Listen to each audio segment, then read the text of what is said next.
फिर से स्वागत है हमारे पेज यूनिक बिहार में। नमस्कार, मैं अखिलेश और आप देख रहे हैं यूनिक बिहार में। आपको बता दूं कि कुछ दिनों पहले जो है एक वीडियो सोशल मीडिया पे काफ़ी ज़्यादा वायरल हो रहा था और वो वीडियो जो है मोती की खेती संबंधित थी।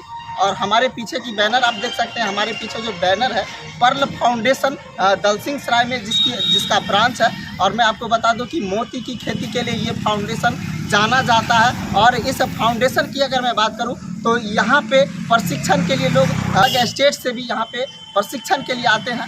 आखिर मोती की खेती में क्या कुछ होता है, आखिर कितना लोग इस मोती की खेती को करके कितना लोग अर्निंग कर सकते हैं और इस खेती से क्या कुछ जो है इसके पीछे की जानकारियां हैं, हम आपको वो सारी तस्वीरें इस वीडियो के माध्यम से बताएंगे। चलिए, हमारे साथ अभी मौजूद है पर्ल फाउंडेशन के जो डायरेक्टर सर हमारे साथ मौजूद हैं। उनसे जानेंगे कि किस प्रकार से जो है लोग जो है मोती की खेती करते हैं और किस प्रकार से किया जाता है, क्योंकि यहाँ पे जो मोती की खेती है उसका प्रशिक्षण सर के द्वारा ही दिया जाता है। तो इनके बारे में हम लोग डिटेल से बात करेंगे। चलिए, हमारे साथ मौजूद है पर्ल फाउंडेशन के डायरेक्टर, उनसे हम लोग बात करते हैं कि जो लोग मोती की खेती करना चाहते हैं तो वो मोती की खेती किस प्रकार से कर सकते हैं। चलिए, उनसे खास बातचीत करते हैं। सबसे पहले तो स्वागत है सर हमारे चैनल में। अरे, आपका स्वागत है, मेरा क्या, हम लोग तो किसान हैं, आप लोग इतने दूर से इस गांव में आए, बहुत बहुत धन्यवाद आपका, आपकी पूरी टीम। सर, हम सबसे पहले ये जानना चाहेंगे कि लोग मोती की खेती किस प्रकार से करें जो ज्यादा से ज्यादा वो बेनिफिट कर सके। अब देखिए, मोती की खेती तो पूर्णतया बेनिफिटेबल है जी, लेकिन सबसे बड़ी बात है इसमें थोड़ी धैर्य की आवश्यकता है, बहुत धैर्य की आवश्यकता होती है। आज के युवा के पास धैर्य नहीं। अगर आज का युवा अगर धैर्य के साथ काम करे तो बहुत बेहतर भविष्य हो सकता है।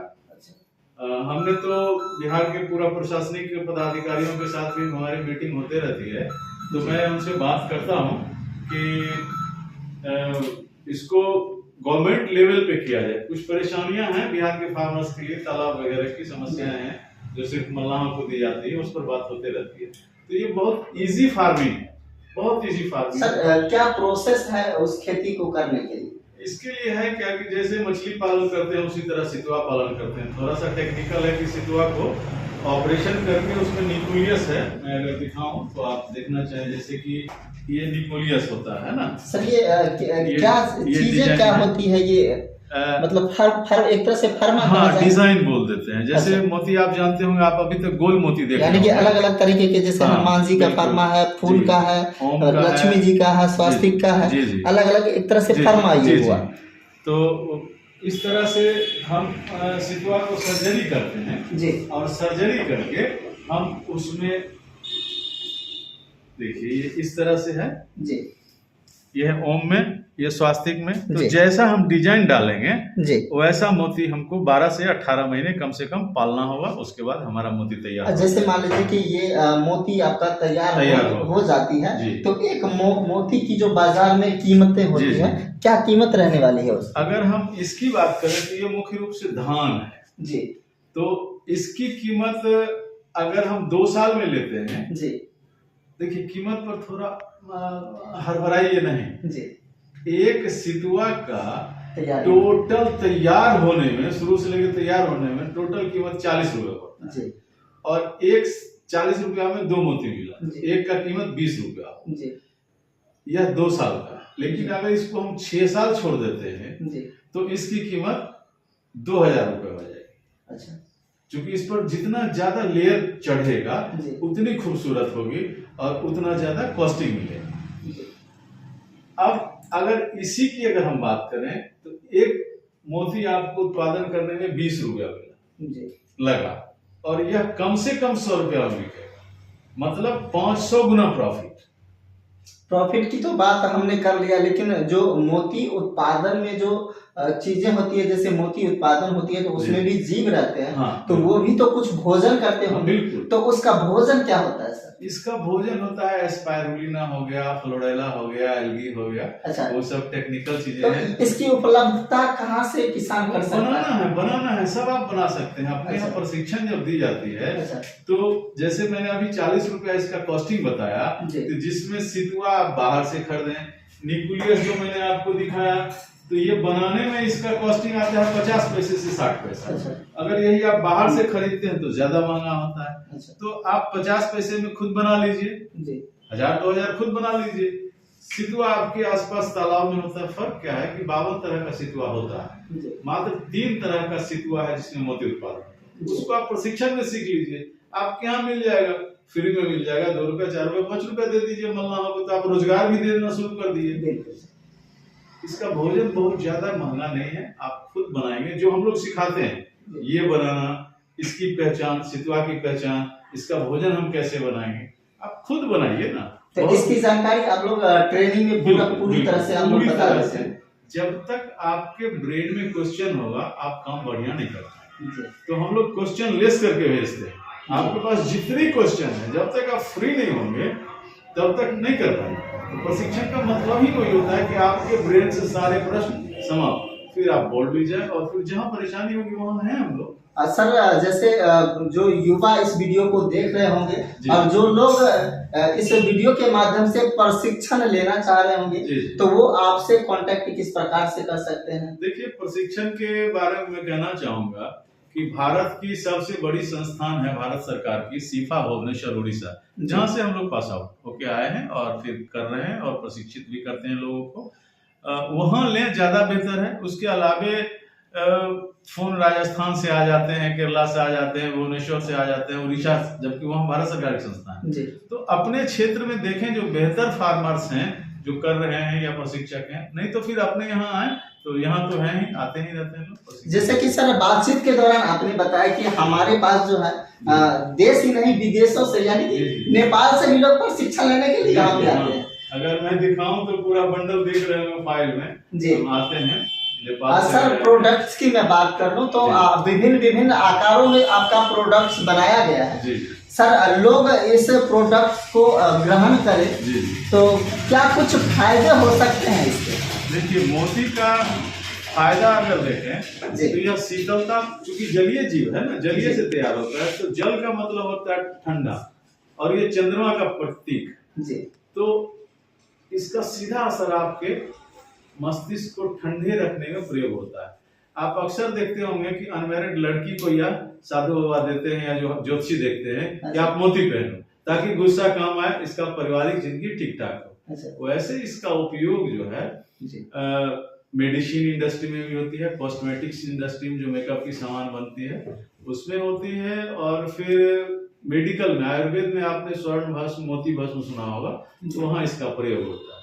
बहुत सारी चीजें हैं, धीरे धीरे जब आगे बढ़ते हैं लोग तो पहुंचते हैं वहां तक, यही चीजें हैं। सर, स्टार्टिंग अगर कोई करना चाहे तो कम से कम कितने पूंजी से इसमें इन्वेस्ट करना पड़ सकता है? देखिए, ये अक्सर जितने भी कॉल आते हैं तो ये प्रश्न अक्सर होता है कि सर कितने में शुरू करेंगे। मैं कहता हूँ 40 रुपए में, तो फिर उन्हें बड़ा आश्चर्य होता है। अच्छा। मैं उनको कहता हूँ एक बात बताएं, एक सीप का कॉस्ट है 40 रुपया टोटल, शुरू से लेके लास्ट तक, 2 साल तक सारा कॉस्टिंग मिला हुआ है, तो कॉस्ट आता है 40 रुपया। लोग मछली तो एक्वेरियम में भी पालते हैं ना, टेबल पे, तो वो भी मछली पालक है, भले वो एक लाल पीला मछली पाल रहे, और कोई 10 एकड़ में भी पाल रहा है, वो भी मछली पालन कर रहा है। तो आप कितना चाहते हैं डिपेंड इस पे करता है, यानी कि प्रोडक्शन कितना आप चाहते हैं उतना धन लगाना होगा। लेकिन ये लॉन्ग टर्म के लिए ये बिजनेस है, कम से कम आप 2 साल तो मान के ही चले। अच्छा। अगर थोड़ा बड़ा तालाब है तो उसमें आप साथ में मछली पालन कर सकते हैं, क्योंकि मछली तो 6 महीना में आपका निकलता रहेगा, तो आपको अखर नहीं आएगा, और ये तो 2 साल में निकलेगा कम से कम। थोड़ा सा आपके द्वारा जो प्रैक्टिकल किए गए हैं यहाँ पे, थोड़ा सा हमारे जो दर्शक हैं उनको हम आपके प्रैक्टिकल को भी दिखाना चाहेंगे। अच्छा, बिल्कुल। तो प्रैक्टिकल के पहले मैं चाहूंगा थोड़ा समझें। जैसे आपने अपने आप को देखें कि अगर हमें ऑपरेशन में जाना है तो डॉक्टर अपने यहाँ एडमिट करते हैं। तो अभी चल के देखेंगे कि अपने यहाँ सितुआ है जिसको हमने तालाब से या बाहर से मंगवा के उसको एडमिट कर लिया है। अभी आपने बीज को यहाँ पे मंगवाया, एडमिट कर लिया। हाँ। अब उसको फिर लाके सर्जरी करेंगे। तो सर्जरी तो इसको खोल के सर्जरी करके और न्यूक्लियस डाली जाती है। उसका सबका है कि कितना खोलेंगे, ज्यादा खोलेंगे तो टूट जाएगा, मर जाएगा। और इसके बाद फिर उसको जैसे हम लोगों का भी सर्जरी होता है तो आईसीयू में डालते हैं, तो फिर उसका आईसीयू होता है। चलिए हम लोग आईसीयू में जाने से पहले सर का जो फाइनली प्रोडक्ट्स है, फाइनली प्रोडक्ट्स को थोड़ा सा नजदीक से दिखाइएगा कि किस प्रकार से सुंदरता के साथ जो है इसको गढ़ा गया है। और ये एक आभूषण एक तरह से कहा जाता है कि स्त्रियों के सौंदर्यता में ये काम आती है, क्योंकि आपने कहा कि पाउडर में भी यूज होता है। प्रेम का प्रतीक है, प्रेम का भी ऐश्वर्य का प्रतीक है। अलग अलग कंट्री में इसका अलग अलग मान्यता है। अच्छा सर, आप इस प्रोडक्ट्स को जो है कहाँ सेल कर रहे हैं? देखिए, आप ऐसी गूढ़ बातें पूछ रहे हैं। आपके यहाँ मोती मिलता है कि नहीं मिलता है? आपके छोटे से गांव में जहाँ ज्वेलर्स के पास तो मोती बिकती है, तो वहाँ हम बेच सकते हैं। अच्छा। हम हिंदुस्तान के बहुत सारे बड़े बड़े ज्वेलर्स से वहाँ बेचता हूँ, और कुछ हमने एक्सपोर्ट भी किया है, कम ही किया है। लेकिन फार्मर्स के लिए मैं ताला तोड़ने की कोशिश कर रहा हूँ, क्योंकि दीवार टूटे और फॉरेन में लिंक बने। प्रयास में लगा हूँ। शुरू अगर 10, 20, 50, 100 प्रोडक्ट ही मैंने भेजा है, तो एक लिंक खोला है। आए लोग करें तो फिर हैं। मार्केट के जो दुकान है उसमें भी मोती मिलती है, लेकिन असली और नकली की पहचान जो है लोगों को नहीं हो पाती है। तो असली और नकली की पहचान कैसे हो सकती है? देखिए है क्या कि असली नकली की पहचान के लिए आइए ना, प्रशिक्षण में आइए ना। 8-9 तरीके हैं जिससे आप असली और नकली मोती की पहचान कर सकते हैं। लेकिन बहुत सारे आपको दुकानदार कहेंगे कि देखिए इसको रख के हाथ में ठंडा लगेगा, घी में डालिएगा, पिघलेगा, ऐसी कोई बातें नहीं। अच्छा सर, मोती जो जीव है उसके बारे में थोड़ा सा जानकारी दे दें। आपने बताया कि ये धरती का सबसे शांत जीव है। बिल्कुल, बहुत ही शांत जीव है, बहुत ही सॉफ्ट जीव है। अगर वह खोला है फिर हम आपको दिखाएंगे कि ट्रे में लेकर कि कितना शांत है। और अगर आपका सांस उसके वाटर में लग जाता है, पानी में फू कर दीजिएगा तो पूरा सब समेट लेगा। ऐसे लगेगा पूरा जैसे जीव निकालते हैं ना हम लोग, वैसे अपना पूरा बॉडी वो निकाले रहेगा, बड़ा आराम से लगेगा मर गया, तो उसका सब मांस वगैरह बाहर आ गया। लेकिन थोड़ा सा उसके पानी को टच कर दीजिए तो फिर सारा समेट के अंदर कछुआ की तरह ले लेगा। बहुत शांत जीव है।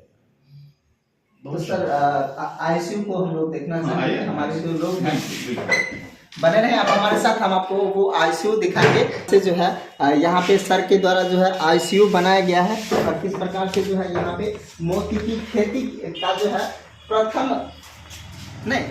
ही कहा जाए, प्रथम स्टेज यहाँ पे। हाँ बिल्कुल बिल्कुल। देखिए सर के द्वारा जो है मोती की खेती का वो प्रथम स्टेज है, जहाँ पे सर्जरी करने के बाद जो है इस तरह से हम इसको जाल में रखते हैं। ये सारे सर्जरी हो चुकी है। सर ये जो आप यहाँ पे ये सब लाए हैं सर, कहाँ से ये चीज उपलब्ध करवाए हैं? सिकुआ हम बाहर से मंगवाते हैं और जाल में रख के, तो इसको यहाँ से सर्जरी होने के बाद इसमें 1 सप्ताह तक इसमें सिर्फ पानी और सिर्फ दवा, मेडिसिन में। जैसे कि हम लोगों का भी ऑपरेशन होता है तो वो आईसीयू में सिर्फ मेडिसिन दी जाती है, और मेडिसिन के बाद जब हम आईसीयू से वार्ड में आते हैं तो हमें सुपाच्य भोजन, खिचड़ी वगैरह दिया जाता है। इसका 1 सप्ताह सिर्फ दवाई और पानी पे रहेगा। उसके बाद इसी में हम लोग वार्ड बना देते हैं, मतलब खाना, हल्का खाना दे देते हैं, तो ये वार्ड बन जाता है। तो खाना देने के बाद 1 सप्ताह और मतलब 15 दिन लगेगा, और यह 15 दिन किसी के लिए भी बहुत क्रूशियल होता है। आईसीयू किसी के लिए भी, हम लोगों के लिए भी आईसीयू डॉक्टर से पूछे तो हम नहीं जानते, भगवान भरोसे हैं। वार्ड में जब आ जाएंगे तो फिर हम लोग देख लेते। तो इसका वार्ड फिर कहाँ होता है? जैसे आईसीयू पीरियड, पहला आईसीयू हो गया सिर्फ मेडिसिन 7 दिन, और हम लोग ज्यादा अगर जगह करेंगे तो एक्सपेंडिचर बढ़ेगा ना, हम लोग छोटे छोटे लोगों के लिए काम करें। अब खाना इसमें डाल दिए, सबका मात्रा है ताकि खिचड़ी जैसा हो जाए। खिचड़ी नहीं, खिचड़ी इसका भोजन जो होगा वो खिचड़ी के माफिक होगा, सुपाच्य होगा। तो उसके बाद भोजन डालने के बाद 1 सप्ताह, मतलब टोटल 15 दिन यहाँ रखेंगे। इसका आईसीयू और वार्ड का पीरियड कंप्लीट हो जाएगा, फिर यह अपने घर जाएगा। इसका घर तालाब हो गया, नदी हो गई, जहाँ आप पालना चाहते हैं उस वातावरण में इसको डालिए और कंटिन्यू इसे खाना भी दिया जाता होगा? महीने में 15 दिन में डाला ही जाता है। 15 दिन में डाला जाता है। सर किस टेम्परेचर ये इसके लिए जो अनुकूल टेम्परेचर क्या जी है? जी, अधिकतम 25 डिग्री सेल्सियस। जी यही कारण है कि इसको आप देख रहे होंगे ना, ये हैंग किया हुआ है जी, है ना, टांगा हुआ है। या इसकी लंबाई यहाँ से जाली तक की लंबाई है 1.5 फीट। हॉट डे होता है, गर्मी होती है या सर्दी होती है, तो पानी जो है अधिकतम 1.5 फीट तक प्रभावित होता है जी। अगर ऊपर 40-50 डिग्री सेल्सियस भी है तो ऊपर का पार्ट ही 1.5 से 2 फीट ही गर्म होगा, उसके नीचे का सामान्य उसके नीचे का नॉर्मल होगा। और अगर 5 डिग्री सेल्सियस है, 2 डिग्री सेल्सियस है, तो 1.5 से 2 फीट ही प्रभावित होगा, नीचे गर्म होगा। लोग कहते हैं ना ठंडा में पानी में नहाए तो गर्म, कहाँ हीटर लगा हुआ है, गर्मी में नहाए तो नीचे ठंडा, क्या वहाँ कूलर है? नहीं, सिर्फ 2 फीट जो ऊपर का लेयर है, इसको 2 फीट ऊपर से छोड़ के नीचे हम इसको हैंग करके लगाते हैं, लटका के लगाते हैं, इसका टेम्परेचर मेंटेन करते हैं। और उसके बाद उसे वहीं पे तैयारी किया जाता है। हाँ, वहीं पे इसको रखे रहते हैं 2 साल तक, और फिर खाना वगैरह जाते रहता है, पानी का टेस्टिंग करते रहते हैं, टेम्परेचर टेस्टिंग करते हैं, पीएच टेस्टिंग करते हैं, अमोनिया टेस्टिंग करते रहते हैं। वो सब अगर गड़बड़ होता है तो फिर उसको ठीक भी किया जाता है। इसी बात का प्रशिक्षण है ना। इसके बाद फिर 2 साल के बाद निकालते हैं। चलिए, तो सर जानकारी देने के लिए आपको बहुत बहुत धन्यवाद। आपका बहुत बहुत धन्यवाद, इतने बड़े शहर से आप लोग यहाँ आए। तो आपने देखा कि किस प्रकार से आपने वीडियो तो बहुत सारे देखे होंगे कि किसान जो है लाखों कमाते हैं, करोड़ों कमाते हैं, लेकिन किस प्रकार से कमाते हैं और उसके लिए क्या कुछ सावधानियां बरतनी पड़ती है। और बहुत सारे सवाल इस वीडियो को देख के आपके मन में भी आता होगा। तो उस सवालों को अगर आप पूरा जानना चाहते हैं तो हमारे साथ जो पर्ल फाउंडेशन के डायरेक्टर हैं, उनके पास आके आप जो है इनके बारे में ट्रेनिंग लेकर आप बेहतर कृषक बन सकते हैं और उसके बाद आप भी करोड़ों कमा सकते हैं। तो कैसा लगा हमारा प्रयास आप लोग कमेंट करके जरूर बताएंगे। बने रहें आप हमारे साथ। धन्यवाद। जय हिंद।